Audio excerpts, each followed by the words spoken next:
Hello, everyone. Welcome to today's webinar. Our webinar will be focusing on exploring how educators center student identities and cultures and culture responsive and mastery-based schools. And so today we'll be talking about early insights from educators, staff, and administrators. So welcome, welcome, welcome. I'd like to briefly introduce myself. My name is Dr. Leah Q. Peoples, and I am Assistant Director for Research to Practice and Community Initiatives at NYU Metro Center, which is a short name for the Metropolitan Center for Research on Equity and the Transformation of Schools. So welcome, and I would like to also introduce my colleagues and give them a moment to actually introduce themselves. Hi everybody, my name is Pamela D'Andrea Martinez. My pronouns are she, her, hers, and ella. I'm excited to be here and thank you all for joining. I'm a research assistant at the NYU Metro Center working on this project. I'll kick it to my colleague Lindsay. Hi everyone, my name is Lindsay. My pronouns are she, her, and hers. I also am a research assistant on this project, and I work on the policy research and evaluation team at the Metro Center, and I'm so excited to have you all join us here for this webinar, and thank you so much. Okay, so now that you all know a little bit about who's presenting our findings, we're going to do a quick roll call. This is an opportunity to represent where you're from, the positions that you're entering in this space, etc. So in a second, you're going to see a poll pop up on your laptop or your device, whatever you're using. If you would like to, please respond to the poll. If you don't want to, you don't have to. But this is just so that we can get a sense of who's present in the space with us today. So we'll take about 10 seconds.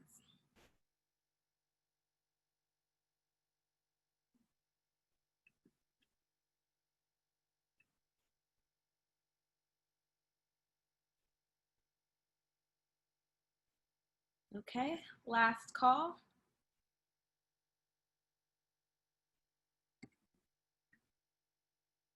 All right, I'm closing the poll now, and I will share the results with you so we can all see who's here.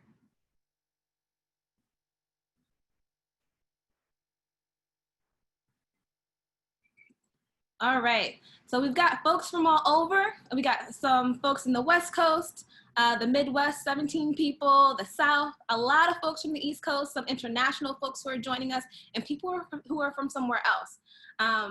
We've got a good number of people joining the call who are educators, some administrators, some parents, some researchers, some program and technical assistant staff, and community members. And then thinking about our racial makeup and ethnic background, we've got folks who are Black, Latinx. We don't have any Indigenous folks on the line with us. Asian folks, Middle Eastern folks, and a large chunk of folks are white. And we also have multiracial folks as well joining us. So thank you everyone for coming. We are so excited to have you here. We hope that you learn a lot from our presentation today. And so with that being said, let's just jump right on into what the webinar is about. So today's presentation is actually a small piece of a larger ongoing study that documents how schools implement culture responsive education and mastery-based education and its impact on student outcomes, specifically for students of color, students with disabilities, and multilingual learners or English language learners. We're doing this work in partnership with Mastery Collaborative. They're a network of about 40 schools in New York City that are either doing mastery-based education or interested in doing mastery-based education. So about 3 years ago, oh, I see a comment that says we're muted. If folks can hear me, if you can do like a thumbs up or just say, yes, you can hear me. Oh, okay, great. All of these folks decided to start looking at their practices about 3 years ago and decided to incorporate culture responsive education into their mastery-based work. They were really interested in learning how these two combined approaches, mastery-based education and culture responsive education, when they're combined, how they actually help schools to advance towards equity, right? And so we're also working with the Student-Centered Learning Research Collaborative as one of the amazing projects they're currently sponsoring that explores all the ways that students are centered in classrooms.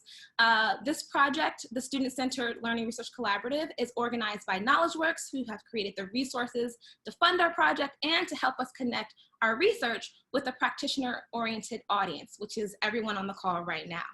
At the end of this presentation, there will be links to each organization, how to contact each organization, as well as links to the PowerPoint itself and any tools, PDFs that we reference, or any articles or anything like that. You can get all of that at the very end. There'll be a bit.ly link, and we'll also share that in the chat as well. Okay. So the slice of the larger research project that we'll be talking about today is actually about what it means to know students. So culture responsive education and mastery-based education are these two approaches that really depend on how well practitioners know their students and how well they implement what they know about students into their practice. So we're going to look at a small slice of our data, and we're going to talk about how folks have started to identify the ways that they know students, and then how that actually impacts their practices with a little bit of analysis. The other thing we want to point out is the important role that culture plays on both ends of what it means to know a student, and then how that actually gets incorporated into a teacher's practices, and then like the actual culture of the school and of the larger society. So we're going to do this in 4 ways. We'll start with an introduction to culture responsive education and mastery-based education. We'll talk a little bit about our methods and sample, and then we'll spend the bulk of our time talking about some of the findings. And then there'll be a small section of this presentation allotted for the Q&A. If you look at your Zoom screen, you should see an option for a Q&A. I want to distinguish that from the chat function. If you want to chat, feel free to chat and to talk to people. We ask that you just keep all comments respectful and professional. But if you want us to answer any questions in the Q&A section, there's another separate icon that's specifically for Q&A. That is the way that you will send questions to us to ask at the end, and you may submit questions all throughout the presentation. So with that, we'll go ahead and jump into the overviews on CRE and MBA. Yeah, so before we talk about our findings, we really need to set up what is culturally responsive education and what is mastery-based education. And I just want to be clear that each of these could get like their own series of webinars and practice sessions, etc. But for the purposes of today, we're just going to introduce some concepts about culturally responsive education and mastery-based education to just get like a sense of what it is to understand the findings. So culturally responsive education is really a field that has evolved over decades. And so you've probably heard, if you are familiar with this type of teaching, lots of different ways that it's talked about, not just in teaching, but like education, school structures, and then also talking about culturally sustaining pedagogy. It has some variance in the names, and they mean something. We're going to talk about an umbrella. We're going to use an umbrella term, which is culturally responsive education. And this foundational piece by Gloria Ladson-Billings, which we'll share in the tools later, this foundational piece really captures the essence and like the kind of gist of you know, what culturally responsive education is. So I'm going to read it. I encourage you to follow along. I have defined culturally relevant teaching as a pedagogy of opposition, specifically committed to collective, not merely individual empowerment. Culturally relevant pedagogy rests on 3 criteria or propositions. A, students must experience academic success. B, students must develop and or maintain cultural competence. And C, students must develop a critical consciousness through which they challenge the status quo of the current social order. So if you just hear the term culturally relevant pedagogy or culturally responsive education, you might not know that these 3 different practices are super important. And we're going to talk about a few other practices that are important to make that vision come true, that it's not just about one tiny idea of culture, but that it's really essential and deep practice. So I'm going to cheat a little bit because I'm going to show you some of our findings before we even get to findings, just to frame some ideas around culture. So we're going to share with you today some findings from interviews with educators. And so we wanted to just share up front, what are some of the ways that the educators we spoke with were thinking about culture. And so here's some of what came up in our interviews about what culture is in culturally responsive education. So students' backgrounds, their identities, sometimes that means racial identities, experiences, their interests, the things that they need in order to learn, their perspectives. Also, by the way, needs also means socio-emotional needs for some of the educators. Then also ways that they communicate, ways of working. And then some educators had a lens on like power and privilege and social position and how those cultures are positioned. And so if we look at the more recent literature, and oftentimes the more recent literature is talking about culturally sustaining education. These are three areas where we have some clues from this field about what it means to know students. Certainly there's more than this is not exhaustive, but these are three key and important areas. So one of them is that we need to know about students' cultures in order to center them and really know them. This is premised on a lot of research around students learning better, and they learn better when their cultures are placed at the center of the learning. And what that means is not just curriculum, but also the way that instruction happens, the dynamic in the room. All of that is premised on the students' cultures as opposed to the school, whatever dominant culture, and usually it's a white middle class dominant culture that the school is imposing. And so part of that is acknowledging that students' cultures are ever changing. They're not monolithic, they're not static, but that there's also youth culture and that culture is always evolving. So these ideas of like heritage or traditional cultures is disrupted when we talk about what really knowing culture means. And then also students' histories, the histories of those cultures and contributions of those cultures. Then it's also about knowing the students' identities and then how those identities have a relationship to power. So you might know a student's race, language, culture, their disability status, gender, sexuality, religion, but do you know as an educator how those different identities are sociopolitically positioned and how they're not just neutrally different, but they live and breathe in the world in different ways? And then the third big clue from culturally responsive education is that we know students as agents. So this is like a flip of a frame. So instead of seeing students as passive receivers of their education, we place them at the center by seeing them as active agents and owners of their education. And so this also extends to being able to critique oppression and foster young people building a collective action among each other when they do notice inequities. So when we go back to this picture of how educators in our sample understand culture, we see some of this represented, some not. Certainly it's varying. Not all educators apply all of these lenses. And I'll give you an example from one quote from one of our teachers that we interviewed. Just a quick note, we use pseudonyms, we use fake names, fake schools, so you won't know who they are. This is part of protecting people's identities. So Cynthia, a teacher at WHS, talked about kind of what she does when she's being culturally responsive. She says, I try to be super aware of where my students are coming from, and I try to do as much as possible in mathematics to make projects or examples relevant. I'm sitting here in the room, and some of the things up on the wall are pictures of famous mathematicians who are either women or people of color. I try to do little things like that. So in this first part, she's really talking about representing student culture, and it's not necessarily centering it, which is important in contrast to the definition that we showed. And then she goes on to say, but then I might also, in my Algebra 2 class, they have to choose a social issue that matters to them, and then we find data on it, and they do some analysis and research and writing about whatever that issue is. And so along those ways, I've had kids really look at the imbalance in incarceration rates of African-American young men, or looking at how refugees who've been deported, or not refugees, but immigrants have been deported over many years, and how that's changed, or different things that become important to each kid. So, you know, what Cynthia's doing here, she understands how young people, because of their identities, might be positioned differently. But we also want to say that for education to be culturally sustaining, it has to do a little more than that. It also has to make sure that we don't have an imbalance in how we talk about culture, that it's not always about oppression, especially when it comes to vulnerable groups, but that we're also talking about contributions, histories, joy, pleasure, and that we're centering cultures in those ways as well. And so I want to dig into, switching gears, mastery-based education and what that is. So this definition is the latest from Competency Works. And so it's really describing a paradigm shift. We did like a synthesis of a very long definition, so not everything is included. But mastery-based education, or competency-based education, is a continuous improvement approach where students' individual needs are supported through differentiated instruction and student decision-making about what they learn, how they learn it, and how they demonstrate their knowledge.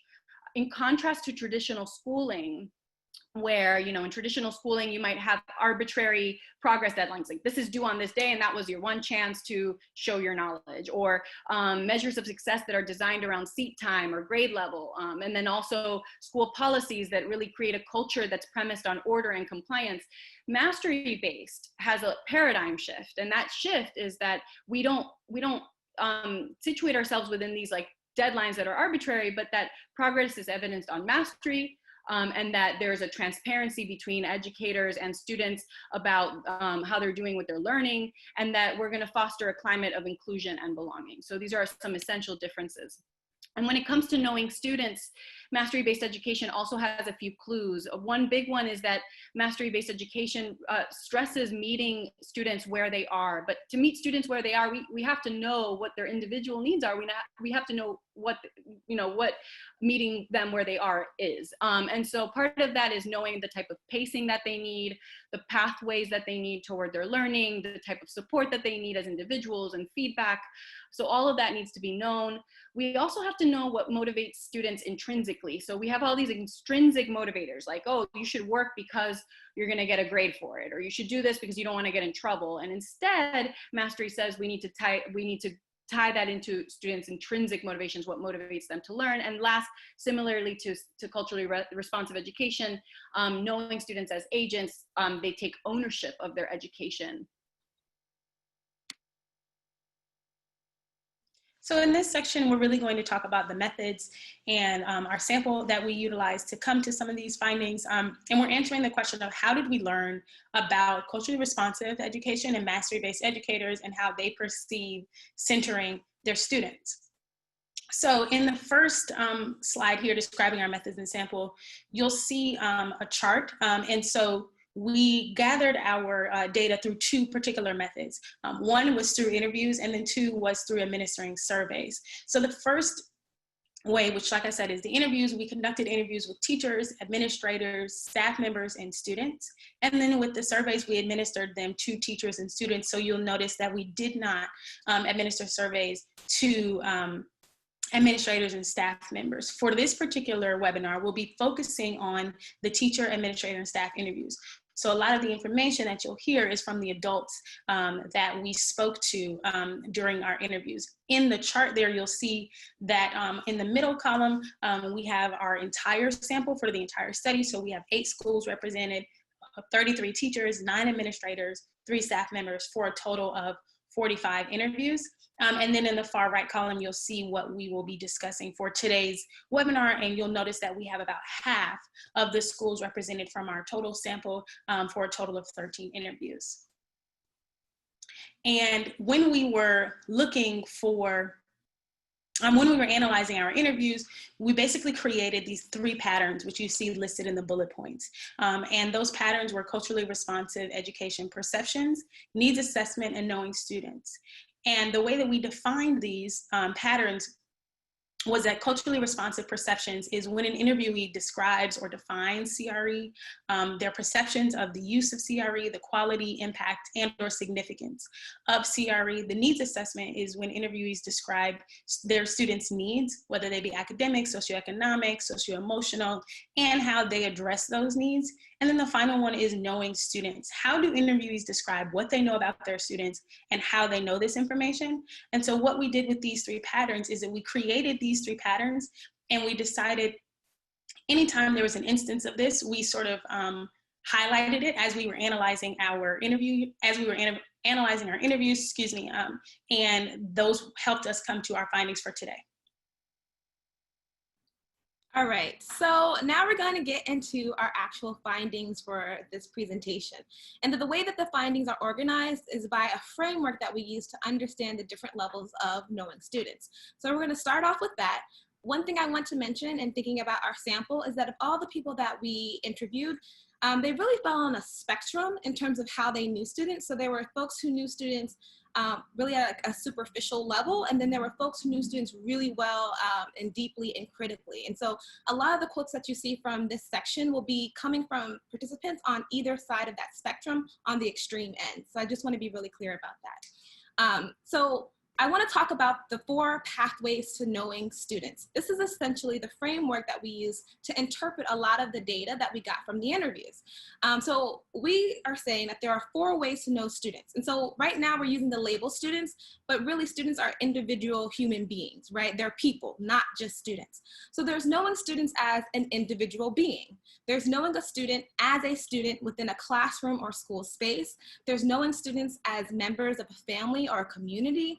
And then there's also knowing students as a member of a larger society. So there's like these 3 spheres in which students are entering and exiting as you're thinking about like who they are and what it means to know them. And the ways that we get at a more critical and deeper understanding of how we know these students and how they navigate these spaces is by thinking about 3 key perspectives. So they're listed here in the blue at the bottom of the screen. 1, how the student sees themselves and what they say about themselves, right? So this is information that comes directly from the student. This is how the student would describe themselves. Like, this is who I am as an individual. This is who I am in terms of my cultural background, my community, my family. This is where I fall into society. So this is how a student would define these things as themselves. Then the second level, you have the educator. So in this case, educator is going to represent educators, staff, and administrators. We chose educator because there was a lot to repeatedly put educator, staff, and admin, but these are all the school building staff that are in the schools. And it's essentially the level to which staff members understand or educators understand how their personal biases, cultures, and values are a lens to how they see students in each of these spaces. And so we're looking for people who have an awareness that those things matter or don't, and then how that influences how they see students and how they don't see students. And then in the last space that you see in that blue box down there is how the perspectives of students that come from within the school as a collective. So like how your colleagues are viewing the same students and how people outside of the school as a collective is also viewing students. So these are 3 different perspectives, and just being aware that these different perspectives exist help teachers to think more critically about what it means to know a student. So our first set of findings, we'll talk about the first pathway, knowing students as an individual. So this is basically a snapshot of the way that most participants describe knowing students. So they'll talk about them by their race, describing their gender, their home country, language, employment, housing status, disability status, socioeconomic status, whether or not they're polite, quiet, sweet personalities, like personality characteristics, their levels of respectfulness, their mastery of the English language, individual challenges that students face that are not related to like school spaces, home life, etc. And then general beliefs about the world and other students. And so you'll see how these things matter in some of the quotes that we selected to share today. But one of the things I really wanted to point out here is that while most of the people in our sample could speak and to describe students as individuals, they did not necessarily know what those things meant. So it's one thing to know that a student is Black, but it's another thing to understand Black culture, right? Or to understand some of these nuances. And one other thing I want to just point out is, especially at these 3 levels you see at the bottom of the screen, a lot of times when you're thinking again about those spectrum, right, that I was talking about where participants fall, participants who are already engaging with all 4 of these pathways are able to speak to how their own biases impact how they see students, how those students are situated within the larger societal context, and to some extent have asked students to define themselves as they see themselves. Where on the other hand, you had a lot of participants who just kind of described, how they saw students, and they did not necessarily interrogate that, right? And so they were thinking a lot about, oh, I'm speaking too fast. I'm sorry, I'll try to slow it down a little bit. But not necessarily interrogating who students are and how their own positioning impacts how they define those things. That means that people who are on that end of the spectrum, they're really susceptible to essentially holding deficit views, right, that have gone unchecked, and they're not necessarily critical in nature. And they could lead to unwelcoming environments, which you'll see a little bit later in the presentation. So now I'm going to show you a quote that illustrates this. And so you can just read along as I read aloud, and I'll read more slowly. Interviewer, language and culture, Leonard. I imagine like it's speculative. I haven't heard him ever speak Spanish, but it's possible he speaks Spanish. He doesn't speak in front of him. The interviewer says, what makes you think he speaks Spanish? And he says, well, he's Latino. And I would just guess that he's exposed to Spanish even if he doesn't speak it himself. So this is the idea of not engaging with students' identities and knowing students' identities from multiple perspectives. The assumption that Latino students all speak Spanish, or the presumption of what they may or may not have been exposed to. All of these things can lead to holding certain types of views that actually end up creating a harmful environment and perpetuate stereotypes in the classroom.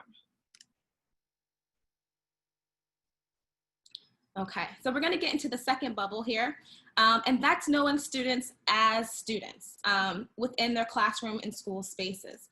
So I'm gonna do another overview of how most people describe knowing students as students, by their learning style, their perseverance and strength, their IEP status, language gaps, grade level, credits, proximity to standardized tests, performance, conditions for excellent performance, emotional and academic needs, past educational experiences, and students' personal interests. So by and large, this is where most of our sample shine, which is not surprising because they're all working in school buildings and working with students. They knew a lot about students' personal needs and how they need to customize lesson plans, how they need to provide additional supports, all kinds of things that really help them to scaffold and provide differentiated instruction. But when it comes to those three levels at the bottom, there were varying abilities to know what each person thought about each student from these different perspectives. Again, thinking about the student level, the educator level, and other schools, others at the same school and others outside of the school. So we're gonna provide a couple examples of this as well. And again, I will read out loud and you can read along. Interviewer, could you be more specific by what you mean by high needs? Like what kinds of high needs does Ahmad have? Cynthia, well, Ahmad, you know, I should have probably chosen a kid that I knew more about his very specific things. I just happened to be looking at his folder when I thought of him. He actually pulls things off pretty well, and he's also not in my advisory, so I don't know his family and some of his emotional needs as much. But the big thing that's probably true for him, like it is for 98% of our kids, is just poverty. It's parents being not available because they're working or having very tight schedules.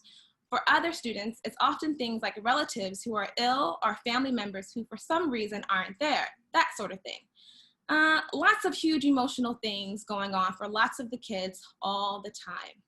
And so here we're really thinking about, well, I'll give you a second just to digest that and to think about what's being said on that quote. But really one of the things that we want to interrogate when we're thinking about those 4 pathways to knowing a student and those multiple perspectives is this question about high needs and even characterizing a student as high needs. So if we think about it, most of schools attend to needs in the United States. The question is whose needs they attend to, right? Whose needs do schools attend to? And so any student that falls outside of that white middle class dominant group, they're often categorized as high needs. So they have different needs, but they're not necessarily higher than the needs of white students or white middle class dominant groups. So this is just one example. There are lots of other issues or perspectives in here that, you know, a more critical interrogation of like your own perspective and how you see the world, that socio-political consciousness, right, that we talked about, that's crucial to culturally responsive education, that can help contextualize some of the language that's being used here in terms of poverty, challenges that parents are facing, so on and so forth. So we're gonna do one more in this section. And this is from another teacher who says, I have a student in AP who is a Black Muslim girl. She's very quiet here and she never speaks in class. She barely speaks to me. She's a senior. I've taught her for 3 years. She just recently wrote in an essay how she essentially feels silent here and like she doesn't belong. I mean, she's certainly not the only Black woman in school. We have about 10 to 15% of our students who are Black. Muslim percentages, Muslim percentages are significantly lower, but it doesn't seem to matter, you know? So in thinking a lot about this particular quote, you see a couple of things. One, you have a student who is telling the teacher, you know, her experiences. So that's that student perspective that we were talking about. But then you have a teacher who's receiving this information and in some ways is dismissing what the student is saying, challenging this idea that she in fact doesn't feel like she's belonged by saying there's other students who are at the school who look like you, etc. And so again, this is why it's important to have that student level perspective, the educator level perspective, and now I'm going to add in the larger societal context, because there's also a piece to think about when we're talking about holding multiple identities at the same time. So this student is talking about being a Black Muslim girl. And so there are differences within the Black experience, right? There's not a monolithic Black experience that exists for all students. It very well could be that you could be a Black student in a majority Black school, but because there's not as many Muslim folks at that school, you might still feel like you don't belong, right? So the experiences of maybe a student who is Black and wears a hijab versus a student who is Black and does not wear a hijab, they might face very different realities at school that might make it challenging to learn. And so those are really important things to think about. And that's that third perspective we were talking about. Again, that societal context, that's really important. So the 13 interviewees that we analyzed for our preliminary findings today had some things to say about how they see students or know students as members of a family or community. And so I'll describe those to you now. One of them is that actually most don't really know about their students' families or communities unless the student is part of their advisory period. And so in New York City, that's kind of like homeroom in other places. And so it's a period where students are not really seeing a subject with that teacher, but maybe that teacher's taking attendance or is doing social emotional work or is doing the sort of labor of communicating with families, et cetera. It's divided between teachers and you just focus on the students in your advisory, meaning that the students in your other periods, you might not get to know in the same way, and you might not know them at this, in this pathway of knowing students. We also found across our interviews that most educators are aware of students' cultures in the sense that they can name them, but they're not necessarily knowledgeable about those cultures. And Leah explained some of that. You might be able to say, oh, this person's Black, but like, what does that mean? If you're naming Black as the culture. So models for knowing students' cultures and family rely almost exclusively on daily interactions, advisory, and parent conferences, meaning these are the ways that educators in our sample understand or the vehicle through which they come to know about their students' families and communities. And then we also found that some of the interviewees hold deficit views of students, cultures, families, and communities. That means that when they're talking about, anytime there's an instance that they mention this in the interviews, that they mention students, families, or communities, it's about what is lacking and not about what families and communities bring to the table. And so we did see that some interviewees are not confident that parents understand schooling. So if we look at these three different levels that Leah's talking about again, we can see that the way that educators answered questions around this really focused more on their perspective of students as members of a family or community, but they don't actually know how students themselves feel about their families and communities. They don't necessarily talk about how others outside of school feel. So that was a little bit something that was missing really in what we saw in the interviews. So here's an example from Debbie at CBHS. And so this is really highlighting the part about knowing some of the students, but not all the students in the day. So she says, I know my advisory families well enough at this point that I know who has access to email, who has a computer at home, who needs that extra support. And so I figured out ways to like check in with those students and make sure that they have like paper copies of those things if they need them. And what's great about advisory is the small enough size to do that. I would say that I probably definitely still struggle with that when it comes to all the students that I teach. So she is able to do so much with the families that are the families of the students in her advisory period, but not necessarily the other families. And when it comes to knowing students as part of a larger society, our interviewees in the sample that we're presenting to you almost never talked about this. With the exception of 3 educators. So 3 educators out of the 13 were able to speak to this, how they know students as part of a larger society. And only 1 was able to then put that in practice. So like knowing, but then also, be able to talk about what that practice is and put it to that kind of next level. So we're going to talk about first, I'm going to share a quote about an educator that does talk about students as part of a larger society. We're back with Debbie at CBHS.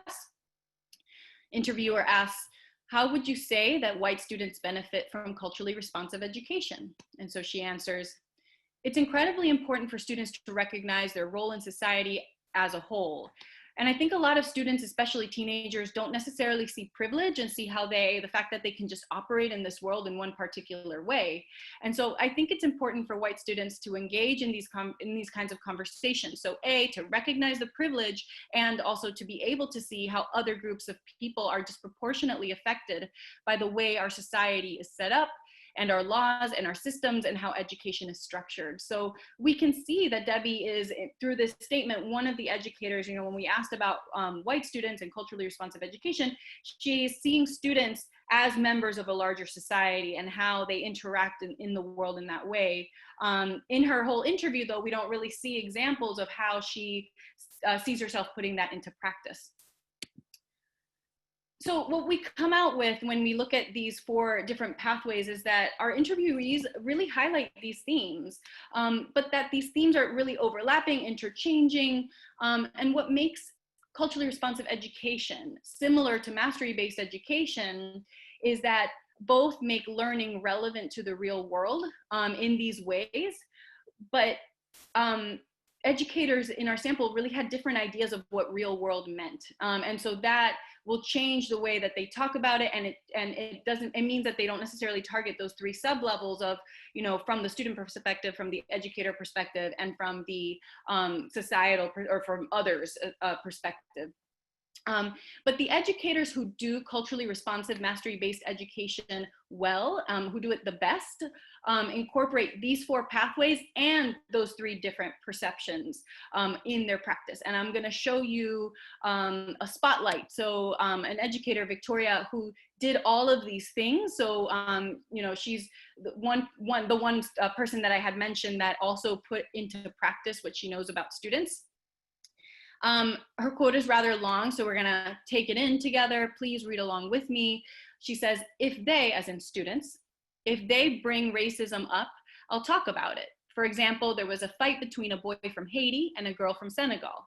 The girl from Senegal was saying that the Haitian boy was looking down on her. She was from Africa, and people from Senegal went to help people in Haiti when there was an earthquake, and they shouldn't be looking down on them. And so we sat down and we talked about where those ideas come from. And so these are some of the questions that Victoria asked the students during this conflict, really addressing it to the Haitian student that had looked down on the Senegalese student. 1, who told you that affected people were less than you? Where and how did you learn that you were better than African students? And 2, who does it benefit if you believe that Africans are less than Haitian? Does it benefit you? Could it potentially benefit white people if you believe that? Like which white people might it benefit if Haitian people have a low opinion of African people? And I want to give you the next thing that's happening, because as all of this is happening, there's more happening around Victoria, and she's noticing this. And she says, and then I saw all these dark-skinned Dominican kids who were just listening, and I was just watching them listen, and I was trying not to shame the Haitian kid because he was just parroting beliefs that he had learned at home. But at the same time, I wanted to encourage him to think about who benefits from the stereotypes that he'd been taught and whether they actually served him or not. So in this moment, she had to take all of what she knows about students and that social level, which is she understands that students from Dominican Republic and Haiti come from places that have a geopolitical tension that's historical and that is anti-Black, and how anti-Blackness plays out on this island, and that in Dominican Republic there's issues with citizenship and issues with colorism. And so she had to know about these students' different histories, and she was able to operationalize all of it to address the situation in ways that worked from all of those different vantage points from all the students that she was working with. So we really want to highlight all that she really had to know about students to manage this situation well. Okay, so before we get into this slide, we're just gonna take a moment to check in with folks. So I have 4 questions that we're gonna ask the audience, and I'm gonna launch the poll right now. Again, it is completely optional to respond to these questions. All the responses are the same for all 4 questions. They are essentially a direct response to those 4 pathways of knowing students that we've outlined, and then the 3 different perspectives that we also illustrated that match those pathways. So for instance, the first response is, I don't know my students well. The next response is, I know my students well, my culture and biases are irrelevant, and so is the larger historical context. I know my students somewhat well, and I am learning how my culture and biases impact how I see them. I am learning how their cultures are situated in a larger context. And then there's another level to this. I know my students well. I understand how my culture and biases impact how I see them. I understand how cultures are situated in a larger historical context. And finally, I am now questioning everything I thought I knew. So the first question focuses on students as individual beings. The next question focuses on students as students within classrooms and schools. The third question focuses on students as family and community members. And the very last question focuses on students as a member of a larger society. So if you are interested in participating in the poll, we'll take about a minute or so for folks to respond. And again, you don't have to if you don't want to.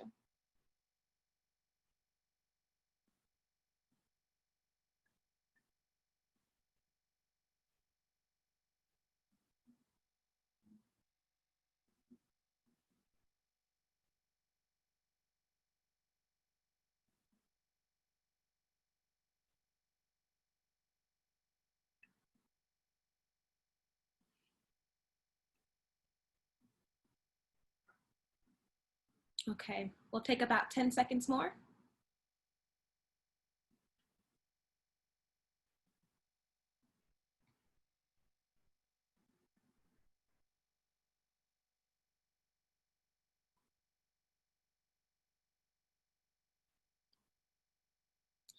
All right, thank you everyone for participating in our poll. The results will actually be in the linked PowerPoint that we have at the end of the presentation.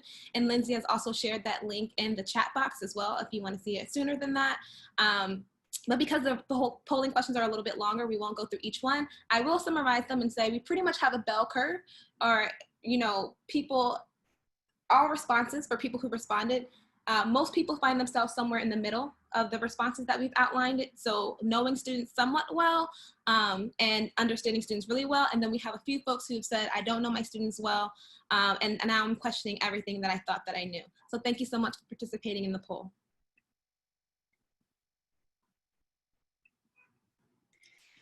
Thanks so much, everyone. So as Pamela began to mention, we wanted to analyze how do educators utilize the information that they know about their students through their teacher practices. And we began to find this list that you see bulleted here, that teachers did several things based on what they knew about their students.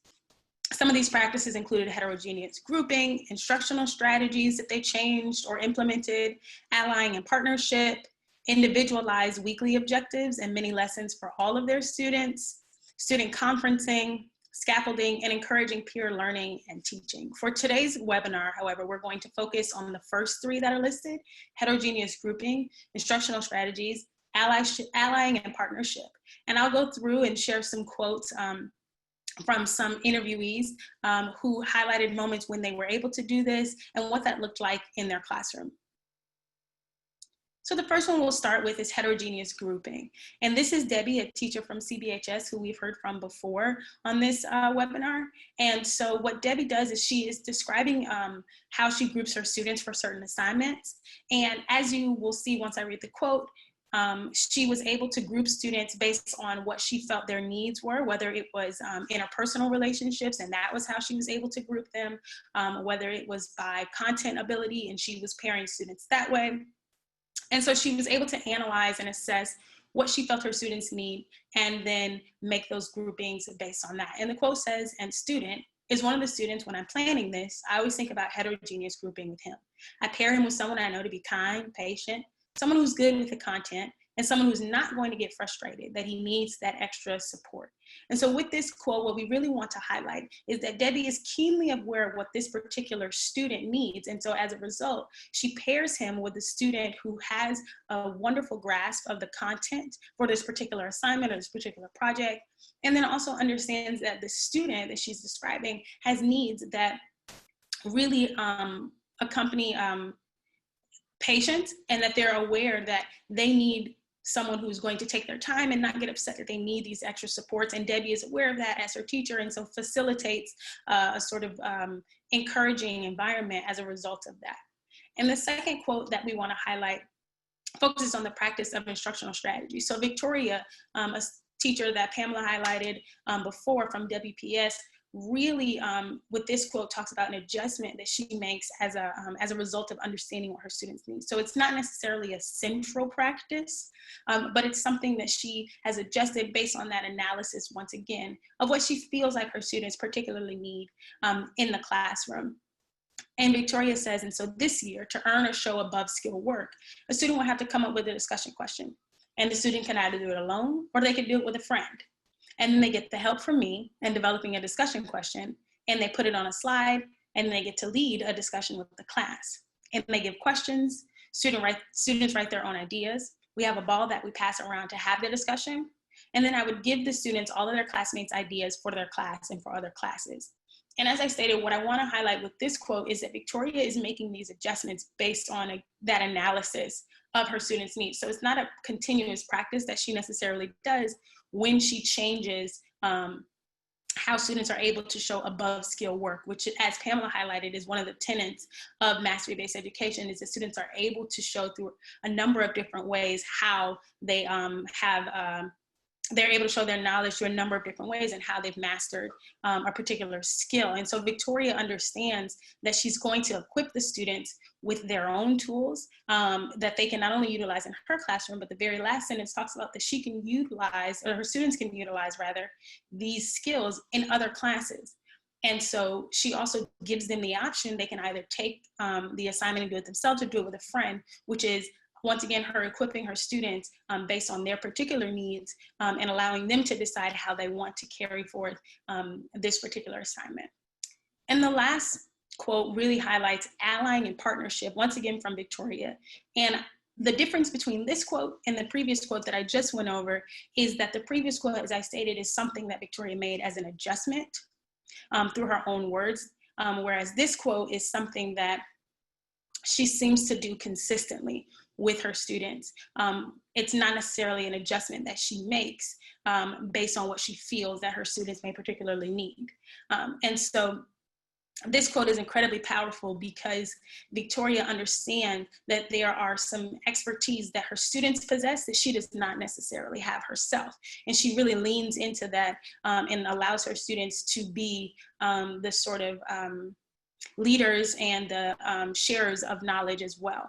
And the quote reads, "I just try to be a warm demander, and I try not to make any assumptions. I try to give students a lot of structures so that if we have a conflict, here's some English to help you have that conflict.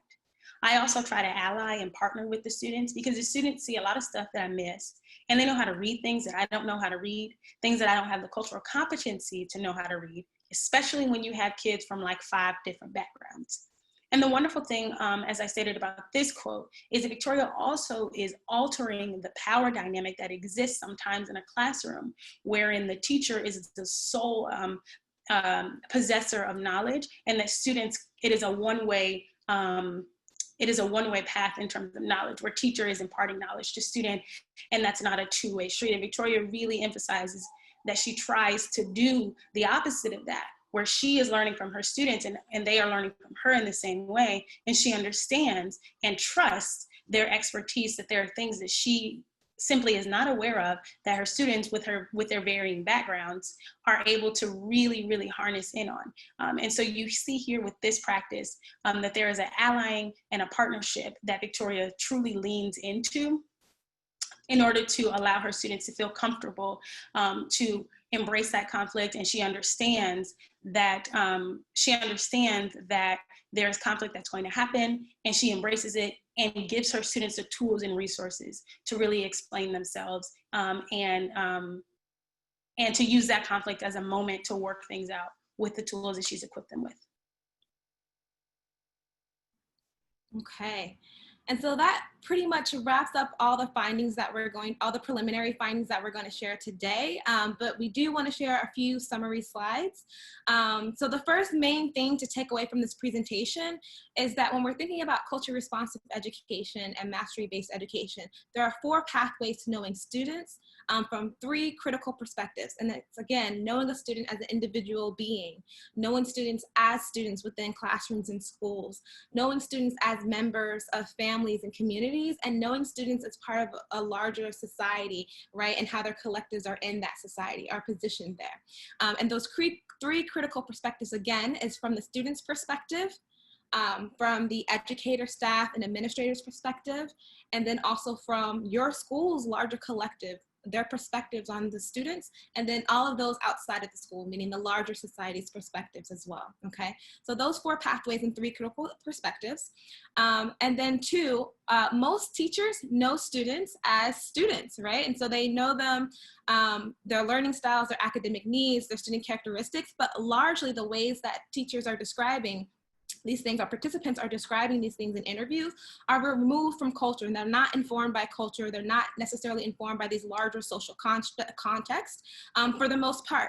And so most of the people, if you think about that spectrum again, most of the people that we've interviewed fall toward the end of the spectrum that's not necessarily using practices that are informed by knowing students across these 4 dimensions, right? It's more of a surface level way of knowing students. And so there are some implications for that. The first is that participants are able to translate what they know about students as learners into MBE practices. They do this quite well. They actually talk a lot about how they take, again, what students need in terms of scaffolding, differentiating, et cetera, and how that specifically goes into their lesson plans. They talk about the supports that allow that to happen. In a lot of cases, there are institutional supports that allow them to have the time and capacity to do all this planning. And so they share a lot about that. But most of the practices are not critically or culturally informed. And that really does leave some of the participants susceptible to holding deficit views of students and of their families and creating culturally insensitive environments. And so I just want to make a little note here because I saw a comment about this. One of the reasons why deficit views is harmful is that it creates a toxic environment for students. So if someone is stereotyping you and you don't fit that stereotype, it causes harm and trauma to the individual who is expected to act in a certain way because of this one thing about them. So because of their skin color, because of their gender, whether they are male, woman, man, non-binary, et cetera, like all of those things. And then on the other end, we just want to highlight there are people in our sample who do these things really well. So there are participants who critically know students as individuals, as students, as family and community members, and members of a larger society, and can translate what they know into concrete, specific, culture responsive and mastery-based practices. And these practices are informed by those central values of CRE and MBE, of culture responsiveness and mastery-based education. And so again, this is a summary of a lot of the things that we talked about today. Again, all of this information will be in the bit.ly link. Lindsay has posted that bit.ly link into the chat.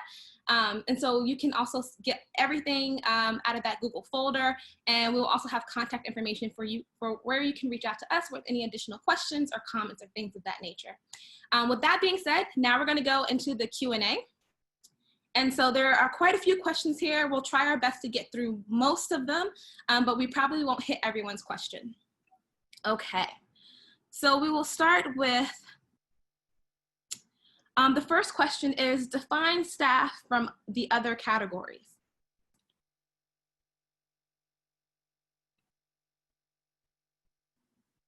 So staff essentially in our project refers to anyone that works at the school. So that could be paras, that could be people who are in charge of like running the detention for the school. It could be lunch ladies. It could literally be anyone that works at the school. In the context of our work, we do see all adults in the building as people who contribute to creating the climate of that school and are part of creating culture responsive environments. Obviously not in all spaces will each of these staff members also be doing mastery-based education if they're not actually, you know, giving grades or setting assignments, but we do see the larger collective of adults at the schools as being part of this work. And so staff is kind of a catch-all for all the folks who are not defined as administrators and teachers. So our next question is, and I kind of answered this one, so I'll skip that. This one as well. And that one. Okay, did any of the interview questions prompt them to think about student or community perspective and how they incorporate it? Yes, we had some questions around, we had some questions around communicating with families. What do you know about students' communities? And largely what we found is that it kind of trips people up. And it's like, well, what do you mean? It's almost like that relationship with family and community is so premised on people coming into the building in some way, or those kind of parent conferences, etc., that it really indicated to us that knowing students, there's something here about knowing students that, like, you know, if it trips people up, there's something that's happening that we need to look into. So yes, there were questions around that. We do think that one of kind of the limitations of the study is that we don't talk to families and communities. It's not part of our design. Ideally, it would have been, but this is a first study in what we hope will be more research on culturally responsive mastery-based education. All right, so our next question is, why is it necessary for a white student to see, or rather acknowledge, the notion of being privileged? I think this is counterproductive. So thank you for this question. It's very necessary and also incredibly important for all students, especially white students, to acknowledge their privilege, essentially because we operate, as do the interviewees and as do the students that we spoke to for this study, in a world where white people and those who have white skin are privileged in ways that those who fall on the margins of that are not privileged. And so it's important for students to understand that, so that in a school environment, they can be equipped either through lessons by their teachers or through their principals or other staff members.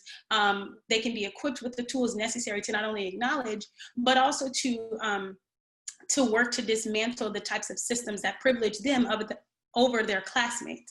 And so we really think that this is actually an important skill. And we asked the question of our interviewees, why is culturally responsive education important for white students? Do you think that it's important? And the reason that we wanted to ask that is because we wanted to get at what our interviewees believed was the importance of CRE, not just for students of color, but for all students, and understanding that there are studies that show that culturally responsive education actually is incredibly productive for all students, regardless of their race, regardless of their gender identity, sexual orientation, or any other identifier that they may possess. And so we felt that it was important for not only white students, but like I said, all students to understand the importance of CRE, but particularly it is incredibly productive and important for white students to acknowledge their privilege so that they can work to dismantle the marginalization that occurs for their non-white classmates. Okay, and so we have time for just one more question. I'm really sorry for everyone else whose questions we won't be able to get to. But the question is, do you think there's a good tool online to poll or develop questions to get to know students better? So essentially, some of the different ways that people can get to know their students.